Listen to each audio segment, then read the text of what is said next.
할렐루야. 이 복된 새벽에 주님을 만나러 오신 모든 성도님들을 환영하고 축복합니다.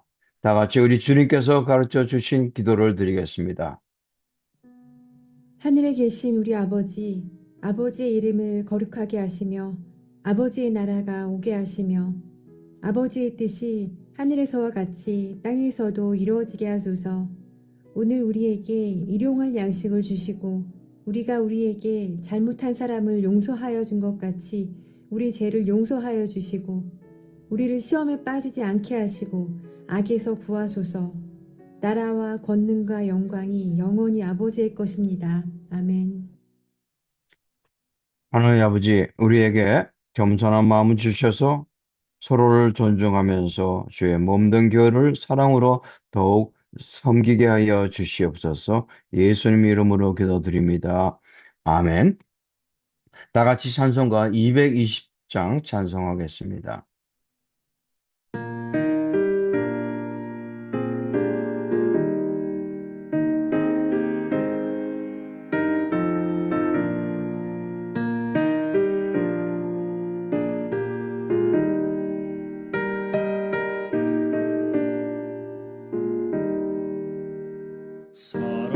사랑하는 주님 앞에 형제자매 한자리에 그 신은혜 생각하며 즐거운 찬송 부르네. 내 주 예수 본을 받아 모든 사랑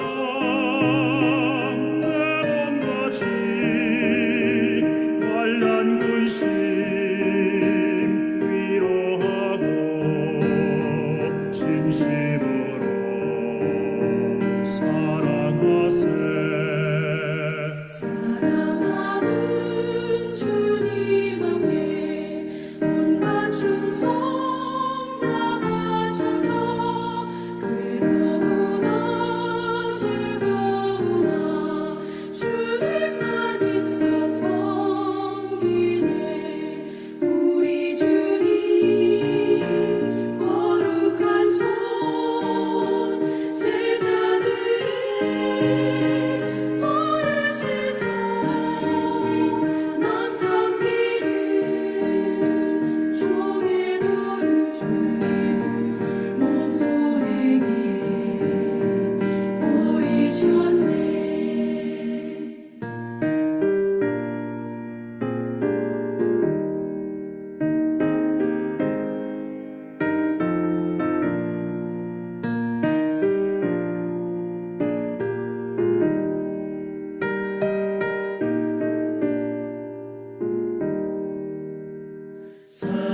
사랑하는 주님 예수 같은 주로 섬기나니 한 피바다 한 몸이군 형제여 친구들이여 한 몸같이 친밀하고 마음으로 하나 우리 주님 크신 뜻을 지성으로 준행하세.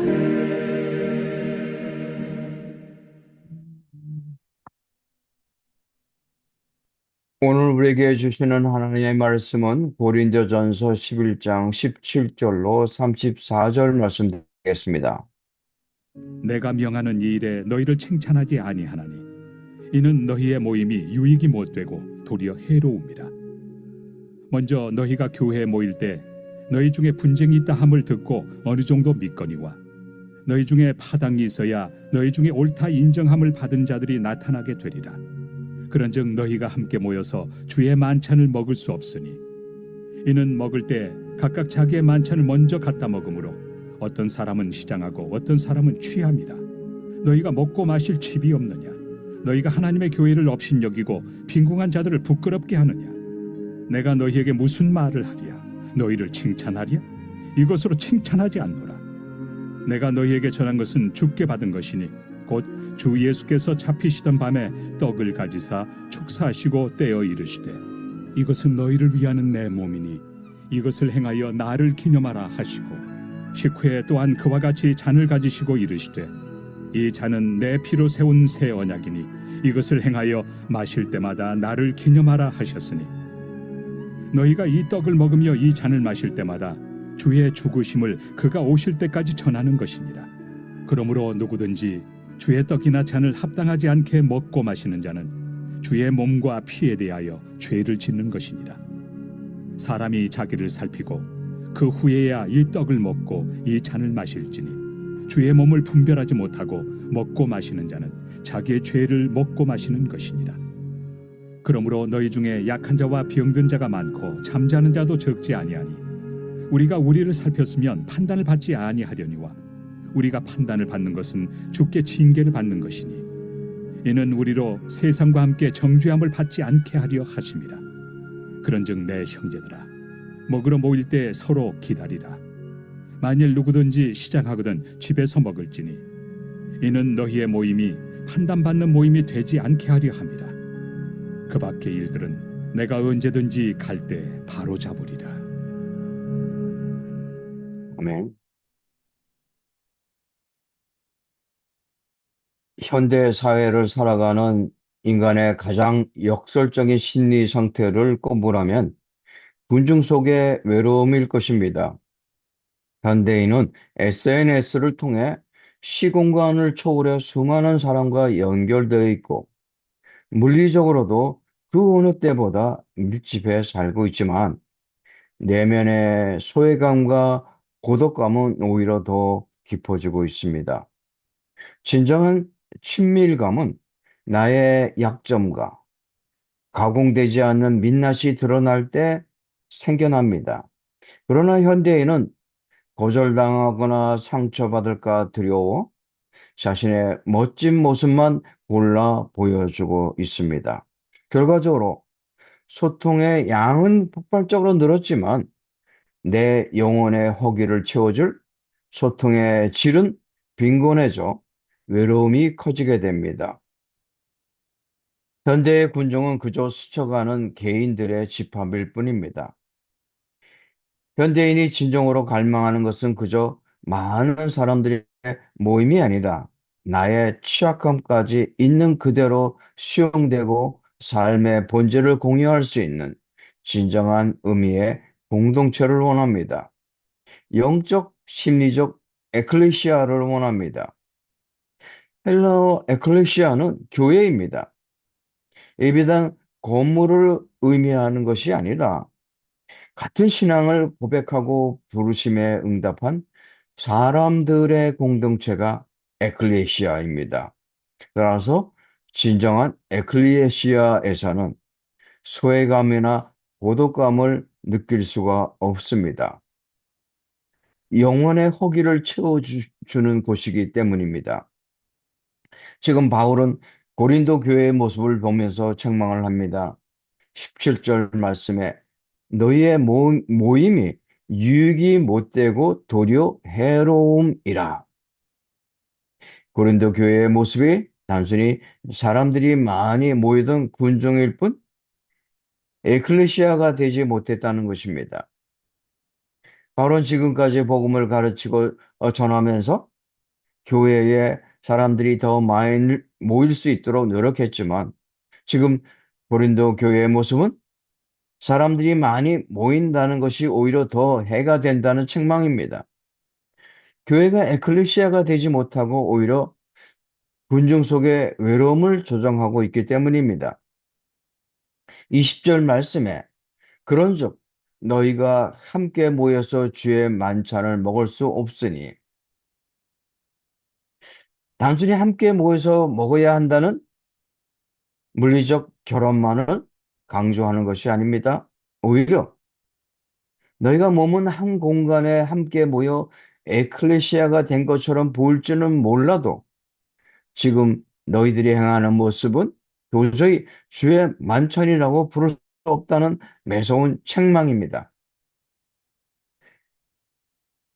초기 기독교의 주의 만찬은 요즘처럼 조그만 떡 한 조각, 포도주 한 잔을 나누는 상징적 의식이 아니었습니다. 성도들이 각자 집에서 음식을 싸와서 실제로 배불리 먹는 성찬이 포함된 공동 식사였습니다. 이 식사의 핵심은 그리스도 안에서 신분과 빈부의 격차를 허물고 모두가 한 가족으로서 음식을 균등하게 나누는 데 있었습니다. 그런데 당시 고린도 교회에서는 심각한 분열이 일어나고 있었습니다. 바울은 고린도 교회의 사당이라고 말합니다. 부유한 성도들은 시간의 제약을 덜 받기 때문에 교회에 먼저 와서 자기들이 가져온 고급 음식과 포도주를 자기들끼리 먼저 배불리 먹고 취해버렸습니다. 한편 가난한 성도들, 하루 벌어 하루 먹고 살던 품꾼, 노예들은 밤늦게야 겨우 모임에 도착했습니다. 하지만 이때는 이미 음식은 바닥나 있었고 그들은 굶주린 채 소외감을 느껴야 했습니다. 이 모습을 보면서 바울은 책망합니다. 너희가 한 건물에 모여서 예배를 드린다고 하지만 정작 가난한 형제를 부끄럽게 만들고 차별하면서 먹는 그 식사가 어떻게 주의 만찬이 될 수 있겠느냐? 그것은 그저 너희들 배를 채우는 사사로운 식사일 뿐이다. 바울은 그들이 공간적으로 함께 모였다는 사실 자체를 부인하지 않았습니다. 다만 마음이 갈라지고 가난한 자를 소외시킨 채 행하는 모임은 진정한 의미의 함께가 아니라고 말하는 것입니다. 군중 속의 외로움을 교회 안에서 가난한 자들이 고스란히 느끼게 만든 상황인 것입니다. 주의 만찬은 예수 그리스도의 살과 피를 경험하는 것입니다. 우리는 그리스도 안에서 한 몸임을 고백하는 자리입니다. 그런데 누군가는 배부르고 누군가는 굶주린다면 그것은 27절 말씀처럼 주의 몸과 피에 대하여 죄를 짓는 것입니다. 영적 공동체적 본질이 빠져버린 의식은 아무리 모여서 행한들 결코 주의 만찬이 될 수 없다는 것이 지금 바울의 주장입니다. 주의 만찬의 조건은 단순히 사람들이 한 자리에 물리적으로 많이 모였는가가 아니라 그 모임 속에 그리스도의 사랑과 형제에 대한 환대가 하나됨이 살아 숨쉬고 있느냐 하는 것입니다. 33절 말씀에 그런즉 내 형제들아 먹으러 모일 때 서로 기다리라. 진정한 에클레시아는 서로 먼저 차지하는 것이 아니라 서로가 서로를 기다려주는 것입니다. 빨리 가는 것이 중요한 것이 아니라 함께 가는 것이 중요합니다. 우리도 종종 예배는 드리지만 사람을 사랑하지 못하고 신앙은 말하지만 공동체를 아프게 할 때가 있습니다. 이제는 우리 모두가 스스로 우리 자신을 돌아보면서 공동체를 사랑하면서 서로를 기다려주는 진정한 에클레시아를 세워 나갈 수 있기를 축원드립니다. 다 함께 기도하겠습니다. 우리가 서로를 판단하기보다 서로를 이해하게 하시고 상처 주기보다 서로를 이해하고 품어줄 수 있기를 기도하겠습니다. 우리의 예배가 형식에 머물지 않고 삶 속에서 사랑으로 나타낼 수 있기를 기도하겠습니다. 교회를 위해 기도하겠습니다. 우리 교회가 그리스도의 몸을 분별하는 공동체가 되어서 상처 입은 성도를 외면하지 않고 연약한 성도를 판단하지 않고 넘어진 자를 회복시키는 교회가 될 수 있기를 기도하겠습니다. 마지막으로 환우들을 위해 기도하겠습니다. 몸의 통증과 치료의 고통 때문에 힘들어하는 환우들에게 주님의 위로와 평안이 그들 마음속 깊은 곳까지 임할 수 있기를 기도하겠습니다. 가장 적절한 치료가 이루어지게 하시고 모든 치료의 과정에 하나님의 선하신 손길이 함께 하셔서 속히 치유되고 회복될 수 있기를 기도하겠습니다.